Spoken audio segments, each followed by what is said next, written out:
আমরা এখন চলে এসেছি দীঘার সমুদ্রের কাছে। দুপাশ দিয়ে অনেক দোকান, যার মাঝখান দিয়ে আমরা হেঁটে চলেছি। সামনে গেলেই আমরা দেখতে পারবো দীঘার সমুদ্র।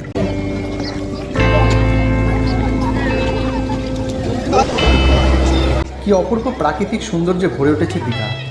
যতদূর দেখতে পাচ্ছি শুধু মানুষের মাথা আর মাথা। প্রচুর লোকের সমাগম এই দীঘাতে। বলতে গেলে মানুষের মিলন ক্ষেত্র হলো এই দীঘা। পশ্চিমবঙ্গ তথা ভারতের বিভিন্ন প্রান্ত থেকে মানুষ এখানে আসেন তাদের সময় কাটাতে।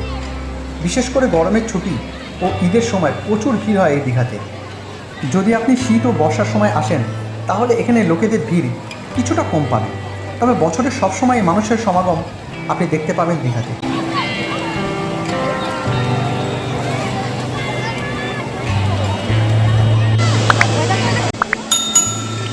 আপনার সাথে যদি কোনো বাচ্চাকে নিয়ে এই দীঘাতে ঘুরতে আসেন তাহলে কিন্তু খুব সাবধান।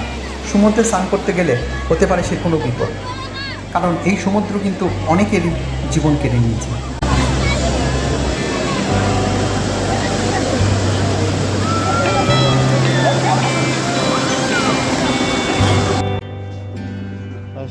আপনারা দেখছেন নিউ দীঘার বাজার। সমুদ্র থেকে চান করে ফেরার পথেই পড়বে এই বাজার। উঁচু বেদির উপর অবস্থিত এই বাজারটি হলো অনেক বড় এলাকা নিয়ে। আপনি এখানে অনেক দোকান পাবেন।